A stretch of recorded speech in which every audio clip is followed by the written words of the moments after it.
Hi, everybody. Welcome to Busy Living Sober. This is Elizabeth Chance, and today is episode 311, and we are sponsored today by SoberLink.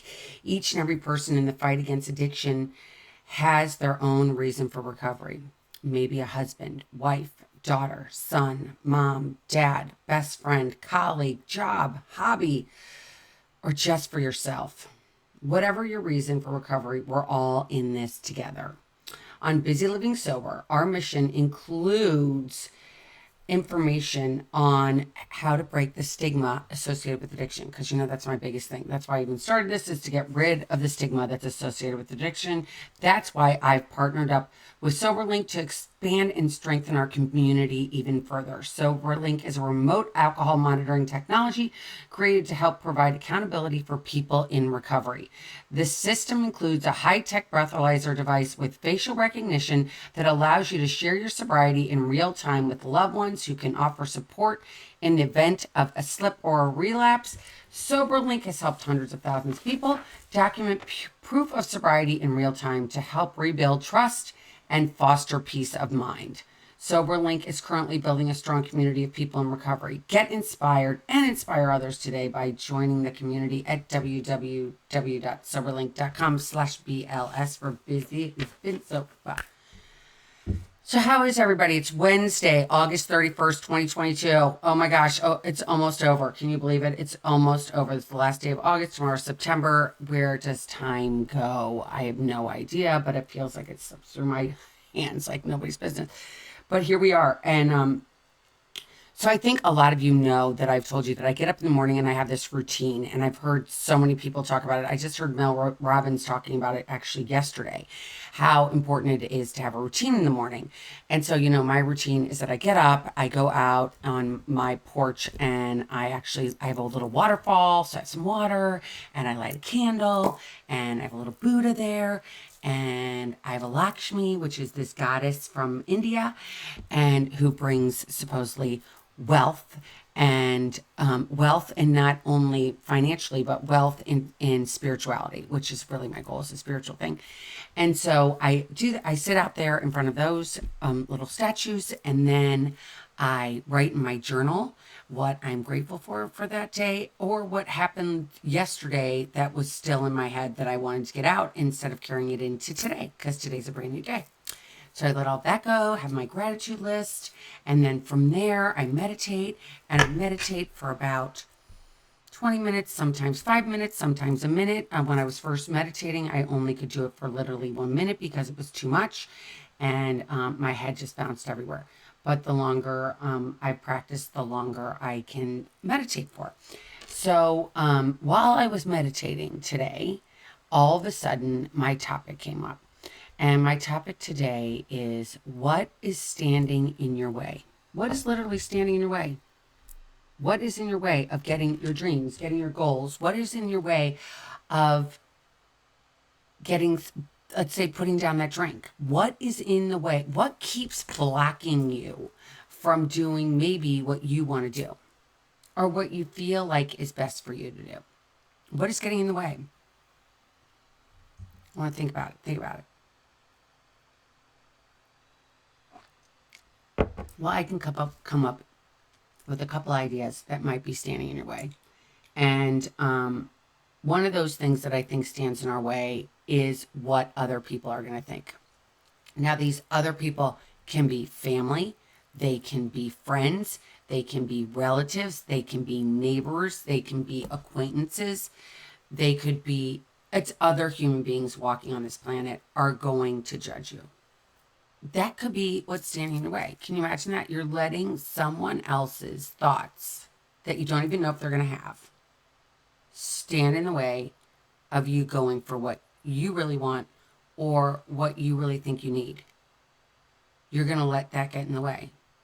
Now, I know I'm making light of that because I agree. For a very long time, I knew I drank too much, but the thought of giving it up, and what was I going to do? My friends all drank. What was I going to do? I was going to sit at home by myself and be a loser for the rest of my life, be isolated and not have anything going on. and be scared and lonely and a loser, that was going to be me. That was going to be me. I was going to be alone as a loser. And so I've been thinking about it a little bit. I'm not going to say I've been pondering getting sober for a really long time, because that would be a big fat lie. I woke up one day and it was kind of like, that's it. I'd been thinking about it because somebody had mentioned it to me, as I mentioned in here the other day. You know, somebody mentioned it to me and said, oh, maybe you have a problem. And with that, that was what propelled me. But when you have that thought, like, oh my gosh, am I drinking too much? I'm waking up in the morning and I'm not liking myself. Now, it doesn't matter what anybody else thinks. Okay, let's just be honest with that. It doesn't really matter, because it's really between you. It's in this head, right? It's in your head. It's in your heart. It's in your body, your feelings, and whether or not you want to do this. This has nothing to do with anybody else. 20 million people can tell you to quit drinking, or 20 million people can tell you to not stop drinking. It's all literally about you. It has nothing to do with anybody else. It's you. What are you feeling? Why are you feeling like it's too much? And what is if you do feel like it's too much, and what's stopping you is these other people and these other thoughts. Because I look back and I think to myself, yes, in the beginning it was very hard, because I still had the same friends that drank a lot. Because at that time when I quit drinking, I then, I'd started hanging out with people that really drank the way that I did. And so they were not going to really want to hang out with me, to be honest, because I didn't drink anymore. So that was in the very beginning very hard. Hence, I went to 12-step, because I was like, really the only reason I went to 12-step is because I wanted to meet people that didn't drink. That's literally the reason why I went. I wanted to go because I'm social, and I wanted to be around other people that didn't drink so I could have some friends. So I did that, and I made lots of friends there. And then as time went on, I did start to integrate myself back with the old friends that did drink. It took me a little bit of time, but when that stood in my way, though. When I remember walking into that room, and when I made the decision that I was going to quit, it was scary. I mean, my whole family loves to drink. I mean, my mom would be like, oh, God rest her soul, but she would be like, oh, I got you your favorite case. And at that point I was drinking George DeBoeuf. I don't know if anybody knows who that is, but what was it? Oh my gosh, Beaujolais Village or something. I drank this, or it was crazy. And then I'd drink Irish Mist, and I'd be like, I'm going down the misty highway, because I knew every time I drank Irish Mist, it was definitely lights out for this girl, because I would black out. But so when I was like, what is standing in my way? Well, I thought, what am I going to do? This is what my family does. How am I going to hang out with them if I'm not drinking? That's what we all do. That's like one of our things. We eat and we drink. And what the reality was at the end was that I realized that I needed to quit for me. It didn't matter. It didn't matter. It was like, okay, I might not be able to hang out with my family anymore. But is that okay? Because the crazy thing is, we come into this world, and I've mentioned this many times, alone, and we leave alone. So that walking away from the family was very, very, very hard. It's still heart-wrenching sometimes to me today, but I had no choice, because I had to do this. And for me, family is a big trigger. So of course, when you are getting triggered, all you want to do is drink. And it's interesting. I have been talking a lot up to people, and I've actually been working on this myself, is these feelings we have. So these feelings that get in the way of that stop us from doing what we want to do. These feelings of what everybody else is going to think. These feelings of how am I going to change? I don't want to change. And what's this change going to feel like? Change is scary. Change is scary. There's that feeling again. So we have these feelings that come up all the time, especially when we've stopped drinking, because now we've stopped drinking and these feelings rush in. And I know for me, I didn't want to have a feeling. I was scared that if I had a feeling, especially I went deep and thought about what had really bothered me, that I would break into a million pieces, like Humpty Dumpty. And all the king's horses and all the king's men couldn't put Humpty back together again. And so the thought of the thought of having those feelings of sadness, remorse, I'm scared. Shit, what's everybody gonna think about me? Oh my God, I'm not gonna have any friends anymore. My husband, oh, I didn't have a husband at that point. I was divorced and I was alone, so I didn't even have a mate. But I had all these feelings of like, how am I going to exist with having feelings? Because I like the feeling, of course, when I wasn't drinking, of happiness. I like the feeling of laughter. I like the feeling of just being happy. I really loved, or fun, happy, all those positive adjectives I enjoyed a lot. But then the thought of having those negative feelings were like, I don't want to feel this. I don't want to feel this. Just give me a drink. I don't want to feel this. I don't want to feel scared. I don't want to feel judged. I don't want to feel less than. And the craziest thing is that we actually, as human beings, and all of us do it. I don't think there's anybody who doesn't do it. We judge other people by their outsides. So let's say we go outside and we see somebody in an outfit. We pick up social media. We go and look at any social media. We see a photo and we see this picture, and the people we think in our heads, because we visually see the picture. It goes to our brains and we automatically go, how does that compare to where I am? How does that photo compare to where I am? They look so much happier than I am. They look so, oh my gosh, their life is perfect. We always think everybody else's life is perfect and ours is not. Isn't that the truth? We always go, oh my God, that person's life is perfect and that person's life is perfect because I can see what it looks like and I assume from what I see that it's perfect. But we have no idea. We really have no idea what it's like to walk into anyone else's shoes. Now, you might know, like family members or spouses or partners or children, what their life might be like, but someone that you might even be dear friends with, you have no idea. But you're judging their outsides by your insides. Because let's face it, we don't go and go, oh, okay, I look great in this and they look great in this, so we're the same. No, we go, I feel terrible about myself. I've been drinking too much. I've been eating too much. I feel terrible. I'm sad. I'm lost. All I feel like is I'm spinning in this life of like insanity. Insanity. And it's like, how do I get off here?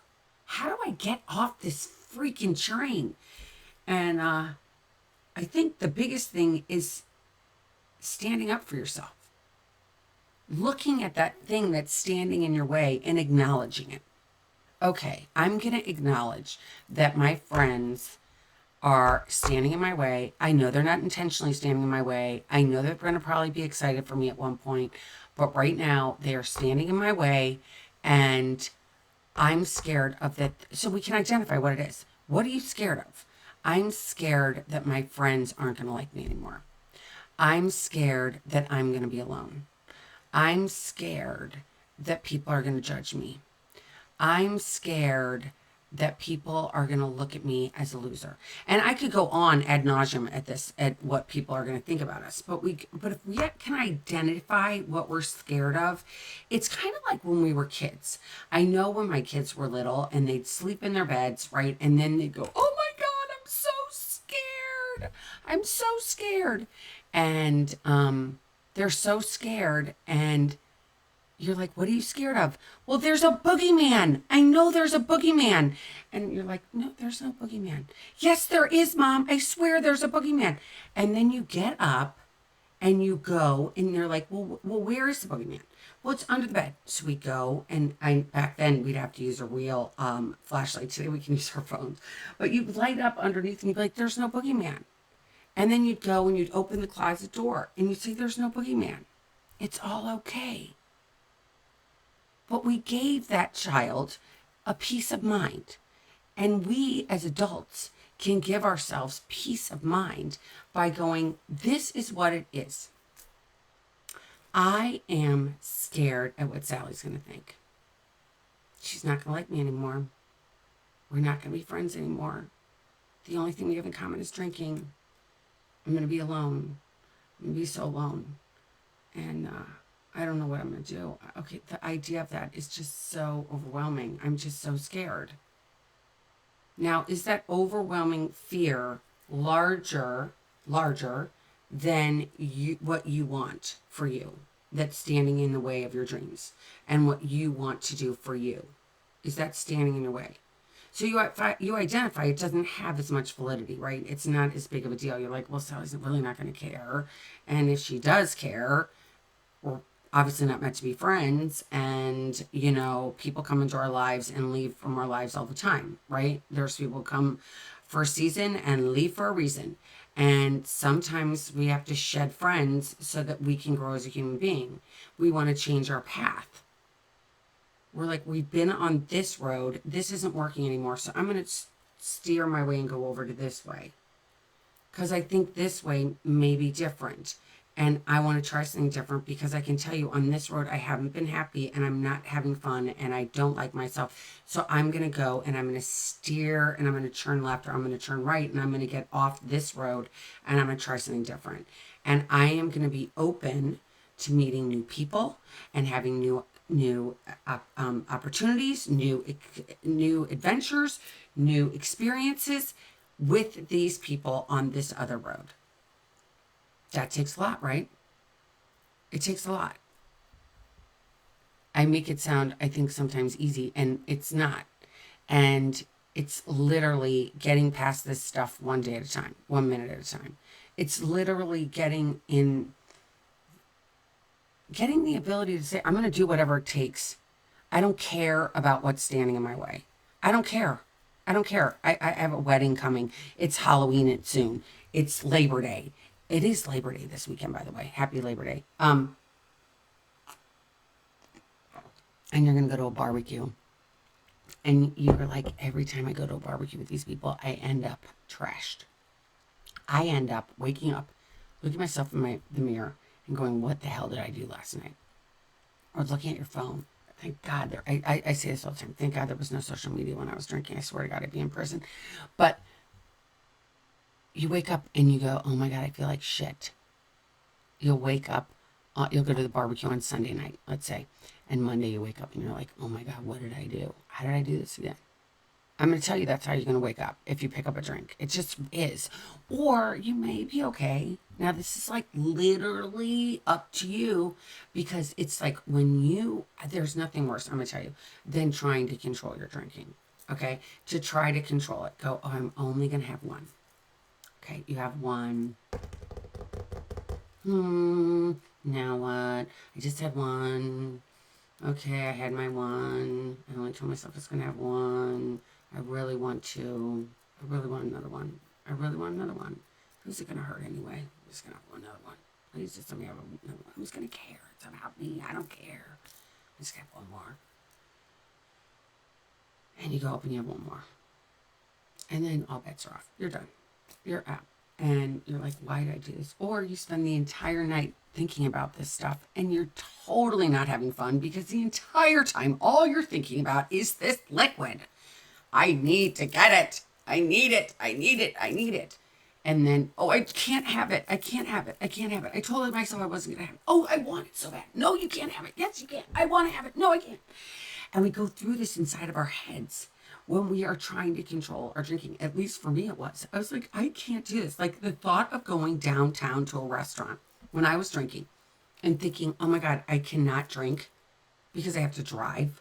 There were no Ubers at that point. You're going to tell me that I have to go out downtown. I wouldn't go. If you're going to tell me I can't drink the way I want to drink, I'm not going. I'll stay here. I'll go out, find people here in this town to go out with.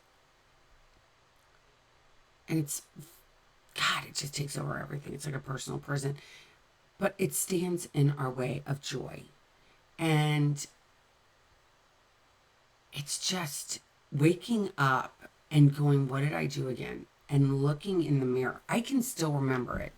And I don't want to say I looked in the mirror because I definitely did not stare at myself. I just glanced and I was like, shit. I couldn't look myself in the mirror for a while because the reality is I just did not like myself. I was ashamed. I was so ashamed of myself. I couldn't even look in the mirror. So that is a private hell. If you can't even look in the mirror at yourself and like what's looking back at you, That's kind of messed up, right? Like, this is the only body we have. This is the only life we have, we know of for sure. There could be an afterlife. We have no idea. We could come back as something else. It doesn't really matter. What really matters is that you're in this place where you hate yourself. And if you didn't have alcohol in your life, what would that look like?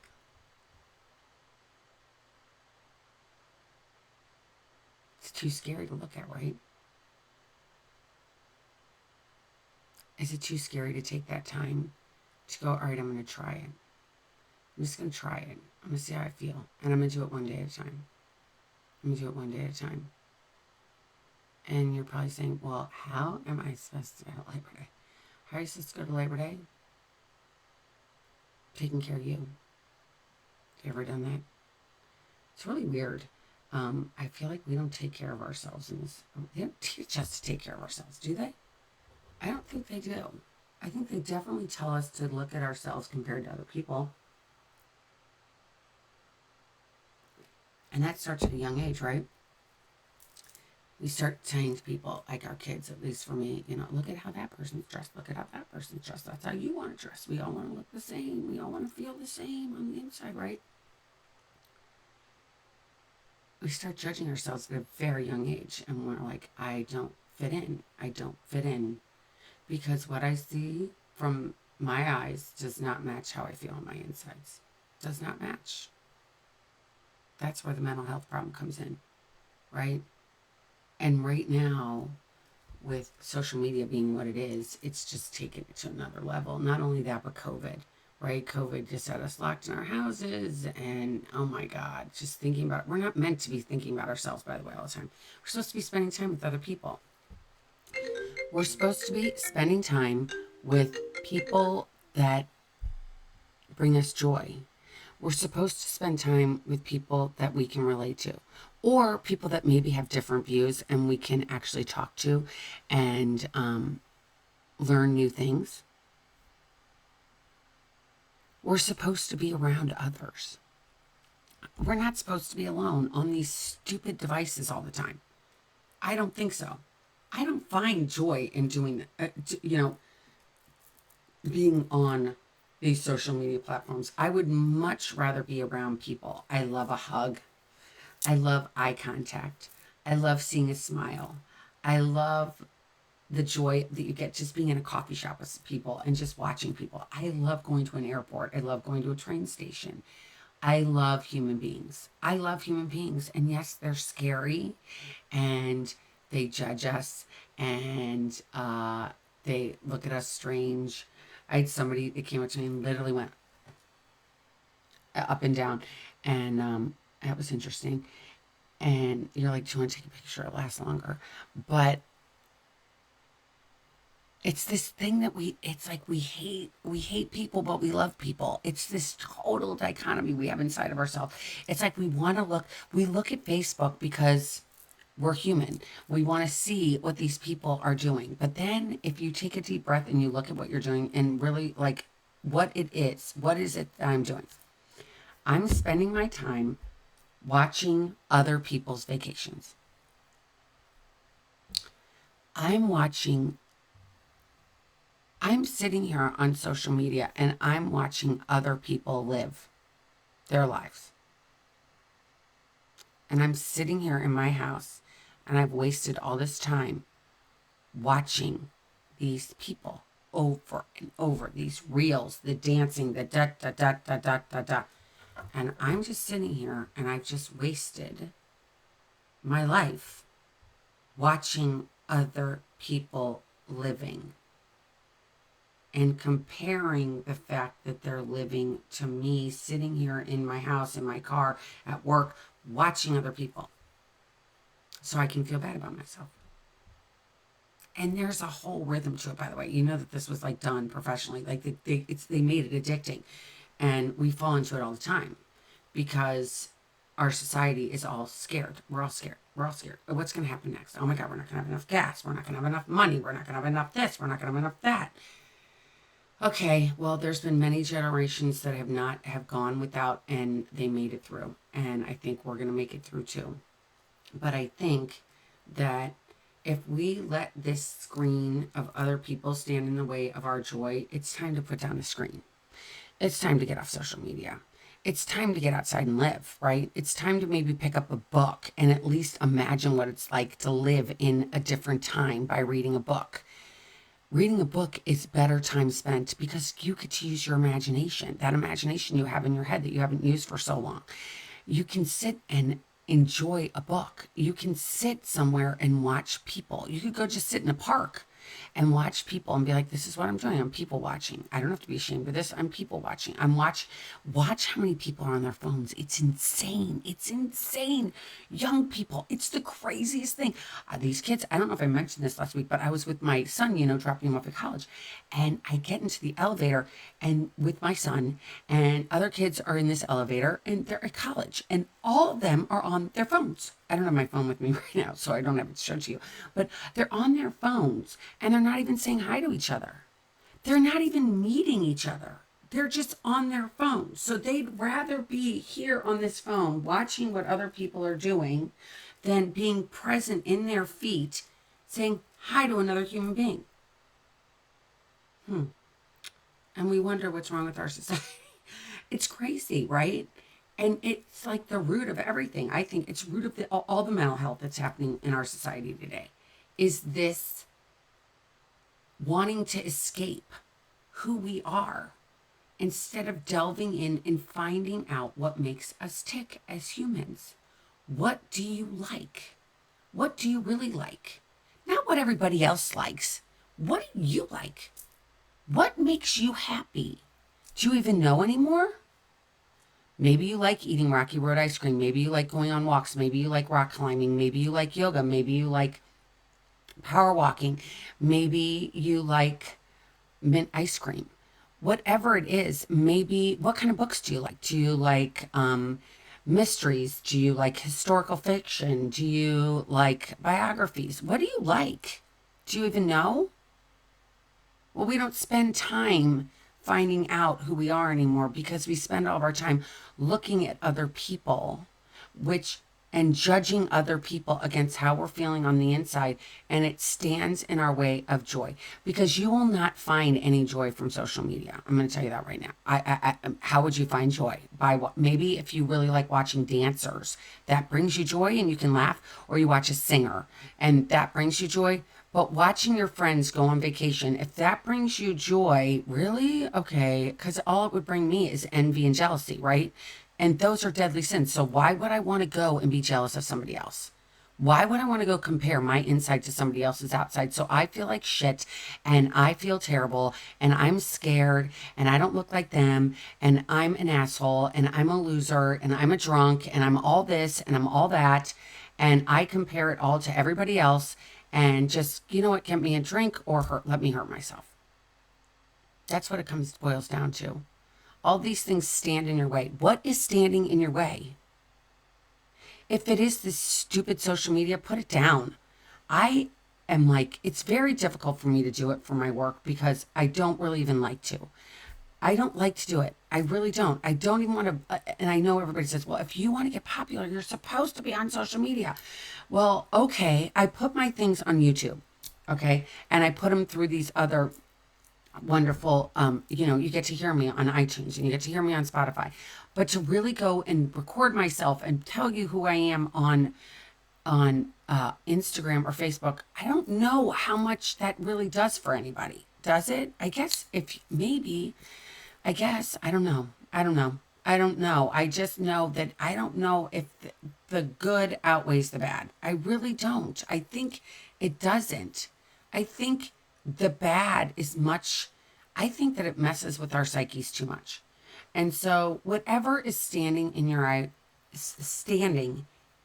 your way, acknowledge it, bring light to it, and it's not a fact.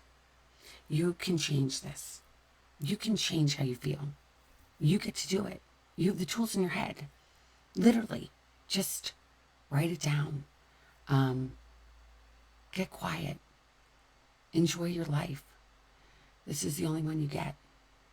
So I hope you enjoyed today's podcast. I'm going to call it Elizabeth Chance Podcast or Bizzy Chance Podcast. How do you like that? Instead of Busy Living Sober. Because I actually believe that my podcast can help anybody. It doesn't even matter if you're drinking or not.